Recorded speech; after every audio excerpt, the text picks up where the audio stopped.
On passe tous par des situations qui sont hors de notre contrôle ou qui viennent nous challenger quand on parle d'objectifs à atteindre. Dans une société où tout le monde pointe vers l'extérieur pour trouver c'est qui le coupable de tous nos malheurs, tu as besoin d'être une personne qui se revire vers soi pour savoir qu'est-ce que toi tu veux faire réellement pour reprendre 100% le pouvoir sur ta vie. C'est pas en restant dans un état d'excusite et de victimite que les choses vont bouger. Tu peux avoir du succès dans ta vie personnelle, professionnelle et relationnelle si tu le veux vraiment. Être un leader consiste avant tout à savoir faire face à l'adversité et être en mesure de se relever pour continuer. Je m'appelle Christina Goulet, je suis une passionnée du potentiel humain et une joueuse de poker et j'ai appris que peu importe les cartes que tu as dans les mains, tu peux gagner. J'ai invité plusieurs personnes inspirantes pour venir te parler de leur parcours. Est-ce que tu utilises ton type de personnalité pour te servir comme leader? Nous le verrons ensemble au courant des épisodes. Alors, sois le genre de personne qui se dit que tant qu'à miser sur quelqu'un, mieux vaut miser sur soi. Sans plus tarder, je te laisse écouter l'épisode d'aujourd'hui.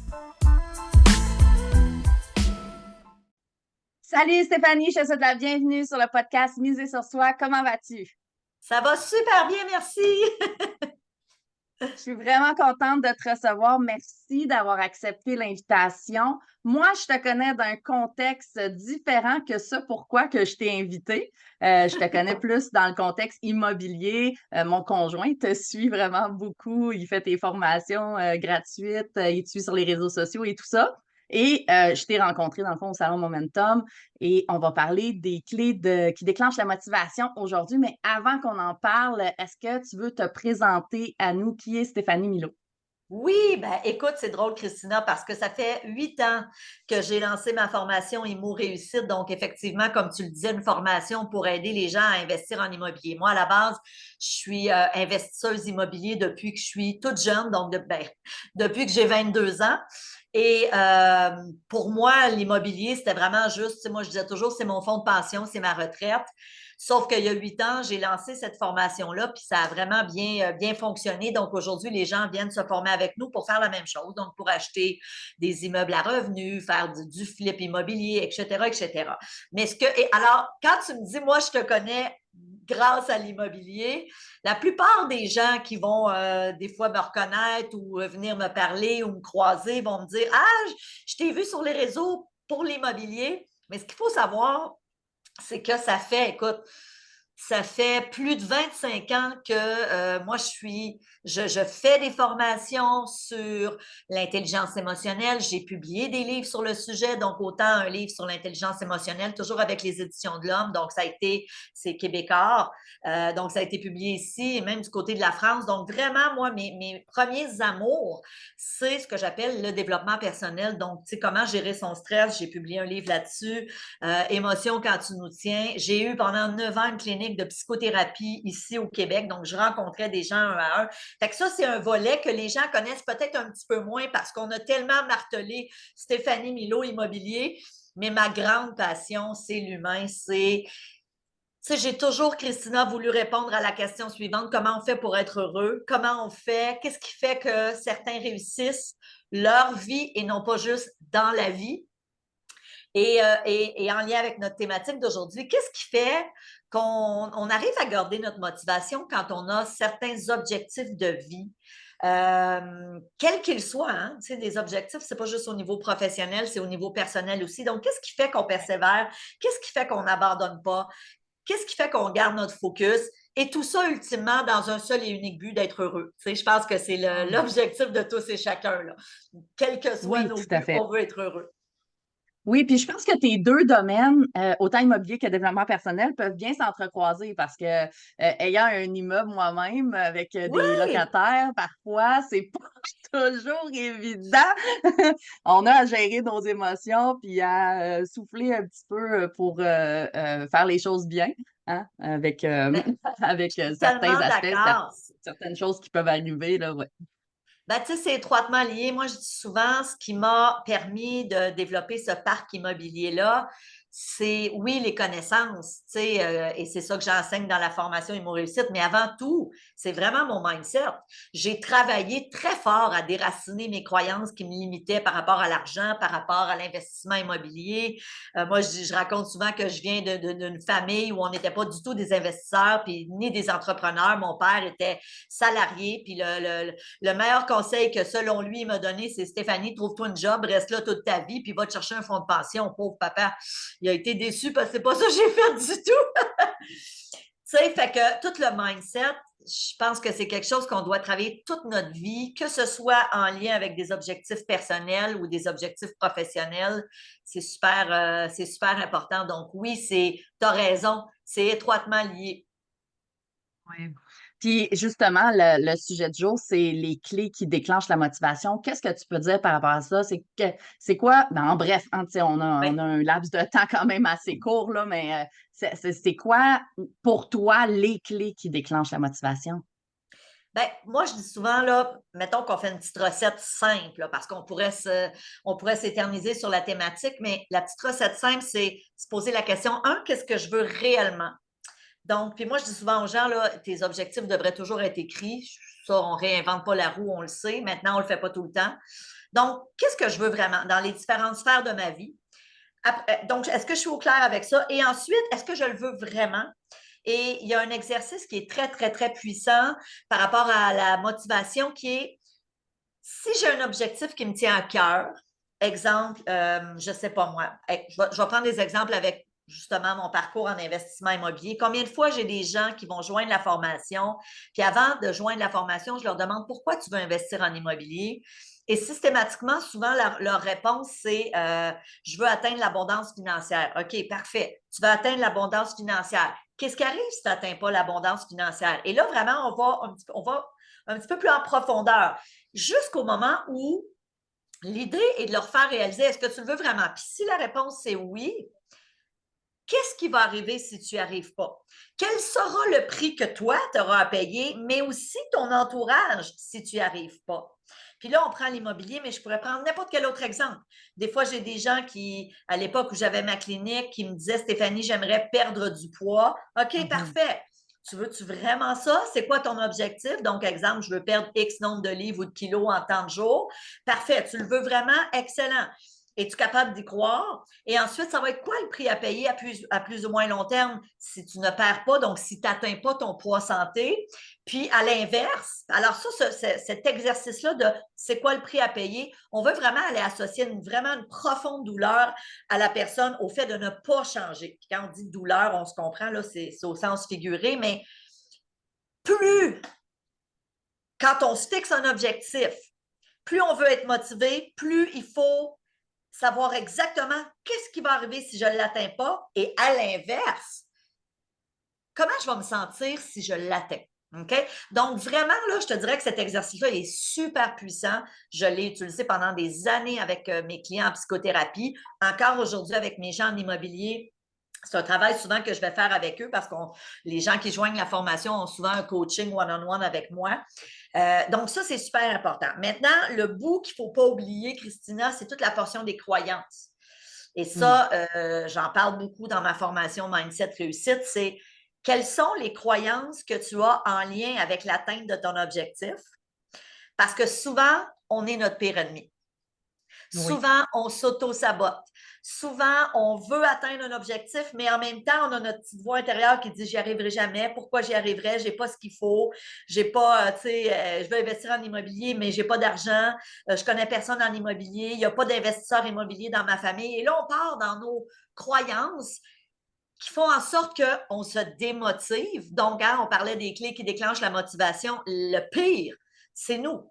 C'est souvent notre petit hamster intérieur qui fait qu'on part dans des scénarios, on part dans nos croyances, dans nos anciens schémas de pensée qui fait en sorte que, avant même d'entamer la route pour se rendre à notre objectif, on est découragé. Et ça, Oui. c'est la pire chose. Mm.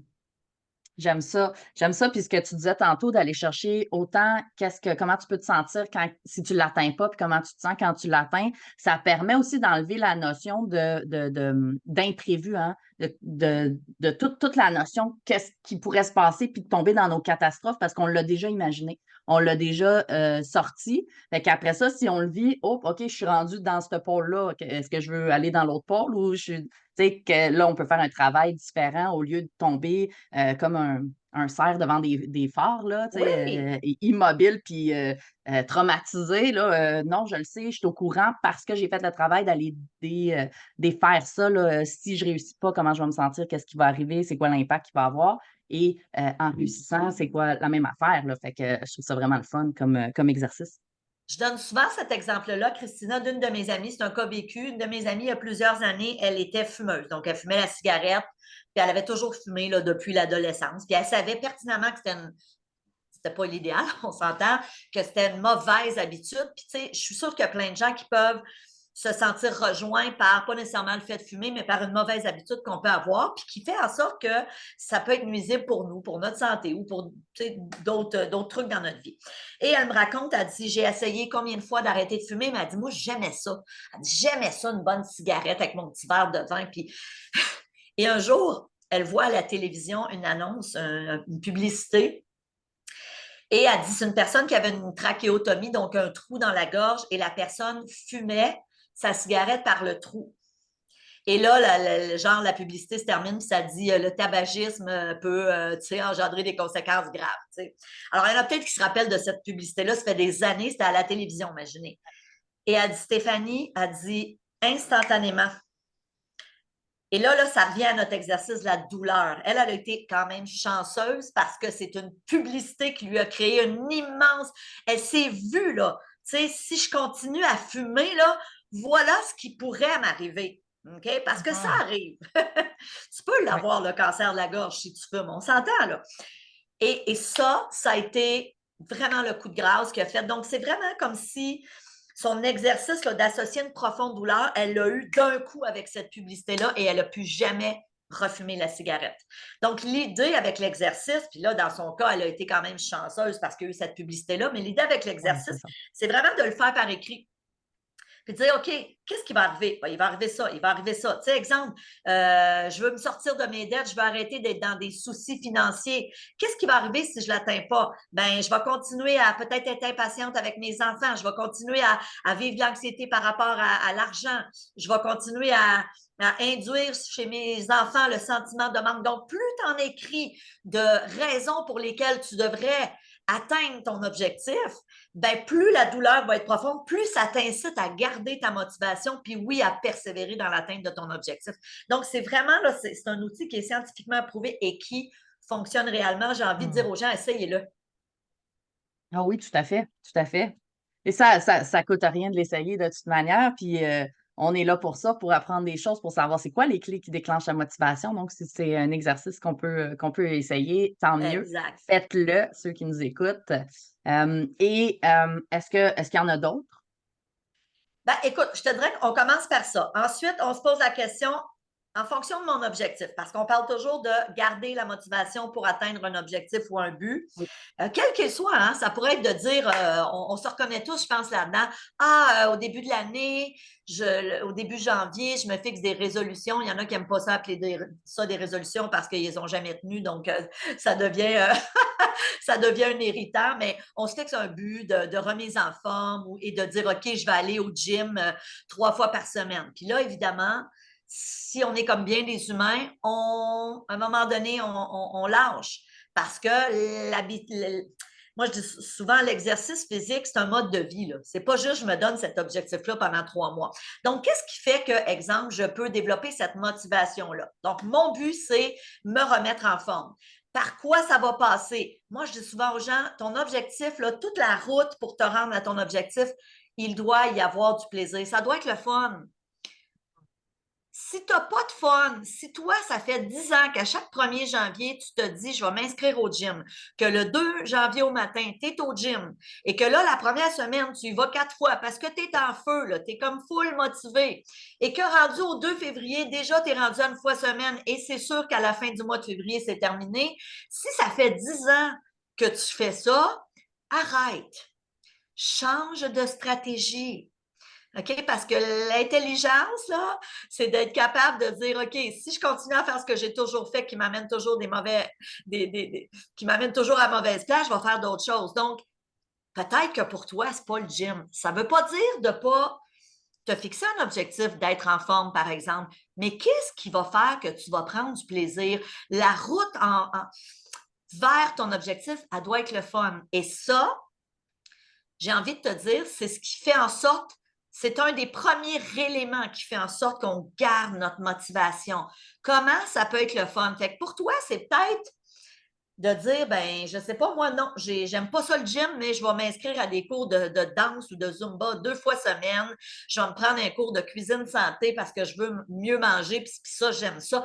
Je sais pas, là, je vous donne des idées. J'ai pas les solutions pour vous, mais il faut que la route soit agréable. Sinon, c'est clair que tu vas te démotiver et c'est clair qu'on abandonne. Puis ça, je pense que tout le monde peut se reconnaître là-dedans. Oui, parce que se faire violence, à un moment donné, on n'aime plus Ça ça. marche. 1 semaine, 2 semaines, 3 semaines, mais c'est sûr que ça ne marchera pas une vie. C'est sûr, sûr, sûr. Oui. C'est des très bons trucs, des très bonnes clés, justement, qui vont déclencher la motivation.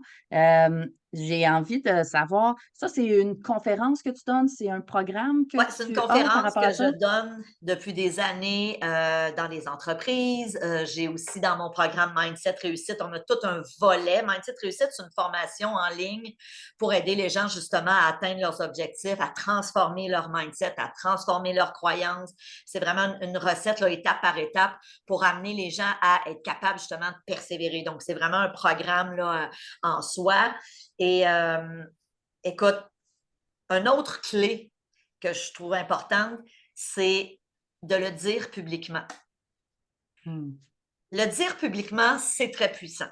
Moi, ça va faire 3 ans cette année, je suis embarquée dans un défi qui s'appelle le 75 Hard. Donc, Oui.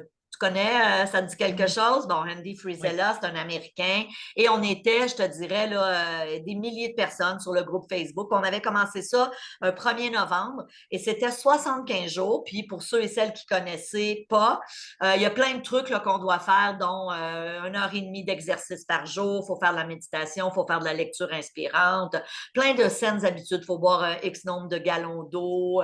Et là-dedans, il y avait ne pas boire d'alcool. Et moi, j'avais l'habitude de prendre un verre de vin à tous les jours quand j'arrivais du travail. Un verre de vin. C'était pas un problème, mais un verre de vin. C'est une habitude, hein, ça. Donc, évidemment, quand je me suis lancée dans le défi, là, c'était zéro alcool, fait que je l'ai fait. Là, on s'entend, là, on est 1er novembre, ça veut dire que je passe Noël, jour de l'an, les parties, zéro alcool.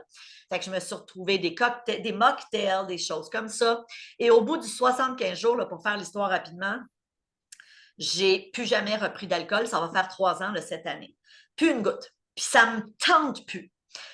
Qu'est-ce qui a motivé ça? Premièrement, j'étais avec un groupe. Deuxièmement, je l'avais dit à tout le monde. Tout mon entourage savait que j'étais dans ce défi-là de 75 jours. Puis il y en a un troisième. Fait que ça, en partant, c'est clair que je ne pouvais pas. Puis moi, j'ai une maudite tête dure. Je me disais, je ne peux pas à Noël dire, ouais, finalement, juste aujourd'hui. Non, non, non, non, non, non. Tu sais, moi, je m'étais commis, je l'avais dit, j'allais le faire. Tu sais.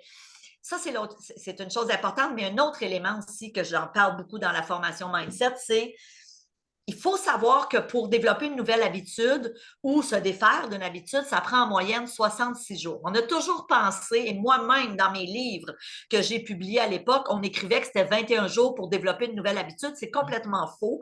Ça a été documenté, ça a été étudié. Si les gens veulent avoir de l'information là-dessus, ça a été une recherche qui a été faite à l'Université College London et on sait aujourd'hui que c'est une moyenne de 66 jours. C'est une moyenne. Alors, ça peut être un petit peu plus, mais ça peut être un petit peu moins aussi, okay? Dépendamment de l'habitude dont tu veux te défaire ou que tu veux développer.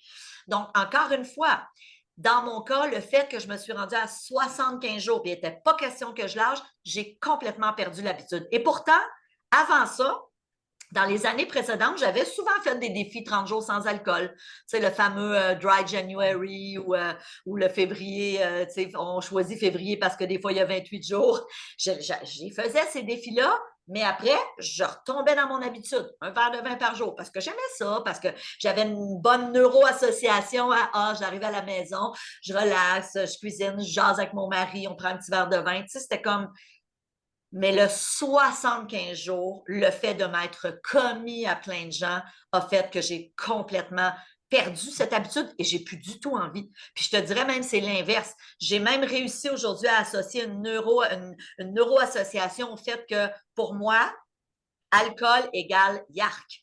Puis, tu sais, je ne suis pas en train là, de vouloir endoctriner le monde. Là. Je vous rassure, si vous venez chez nous, si un jour vous êtes invité à souper chez nous, j'ai de l'alcool, je vais vous servir du vin. Je ne suis pas le genre la prophète, là, moi, je ne bois plus. C'est pas ça. Moi, ça me fait du bien. Tu comprends? Moi, ça a changé ma vie à tous les niveaux. J'ai toujours eu beaucoup d'énergie, j'en ai beaucoup plus, je dors mieux. Fait que pour toutes ces raisons-là, j'ai développer cette nouvelle habitude-là, mais il faut réaliser qu'il y a eu des éléments déclencheurs qui ont été très aidants dans le fait de perdre cette habitude qui, aujourd'hui, je réalise que ce n'était pas une bonne habitude pour moi. Oui, je trouve ça super intéressant. Puis je trouve ça intéressant que tu en parles justement de dire, de le dire aux gens, hein, de le nommer, de se commettre envers d'autres personnes, parce que souvent, il y a des gens qui disent: Ah ben moi, je le dirai pas. Tu sais, d'un coup, je réussis pas, ben il y a personne qui va le savoir ou il y a personne qui va me piquer mon idée ou des choses comme ça. Fait que les gens veulent garder les choses pour eux. Mais je pense que c'est ce qui fait en sorte justement que ça démotive, puis ça finit par ben, il y a personne qui va le savoir, je l'ai dit à personne, fait que c'est pas grave, sauf soi-même, mais tu sais, on s'abandonne quand même assez souvent quand on n'est pas complètement all-in. Là. Mais tu sais, c'est pas grave, il n'y a personne qui va le savoir, je l'ai dit à personne. Fait que même si je continue pas, que je le fais pas, c'est pas grave. Mais Donc, je tu as trouve ça raison, intéressant. c'est intéressant hein, ce que tu dis. Alors, si vous êtes dans cette réflexion-là, là, les gens qui nous écoutez, ben moi, j'ai envie de te challenger. J'ai envie de challenger la personne. OK, tu ne veux pas le dire parce que est-ce que ça compte vraiment pour toi de l'atteindre cet objectif? Parce que si ça compte et qu'aujourd'hui, au moment où tu dis, garde, là, je veux vraiment l'atteindre, cet objectif-là, j'ai fait l'exercice d'associer une profonde douleur au fait de ne pas changer puis de me poser la question, qu'est-ce que ça va m'amener si je change vraiment? Bien, aujourd'hui, là, pendant que tu as la motivation, c'est là que c'est le temps de le dire à tout le monde.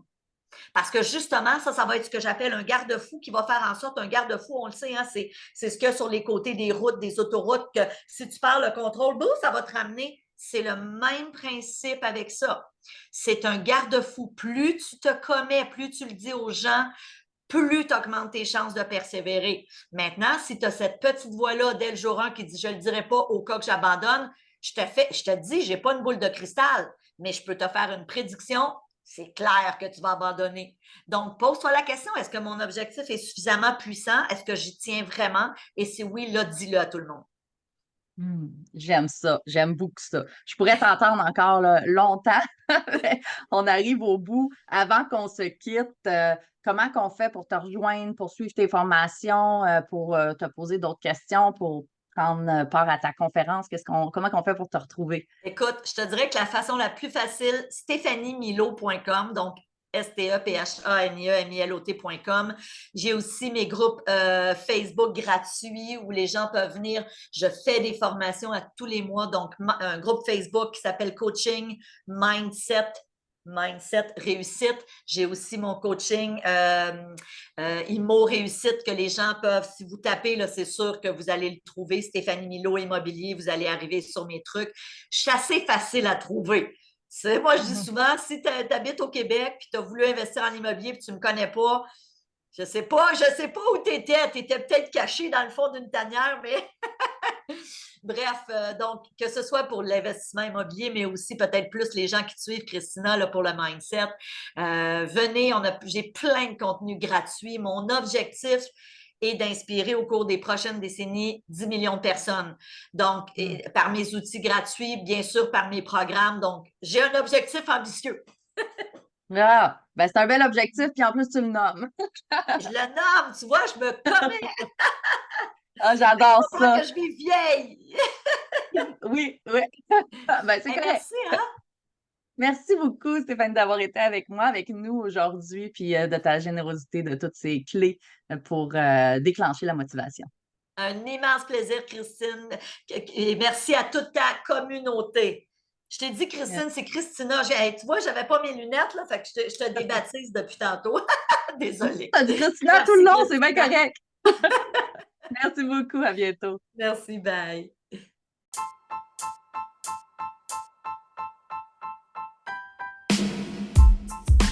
T'as aimé ce que tu viens d'entendre? donne de l'amour à mon invité en partageant cet épisode sur tes réseaux sociaux et assure-toi de t'abonner pour écouter le prochain épisode. À bientôt!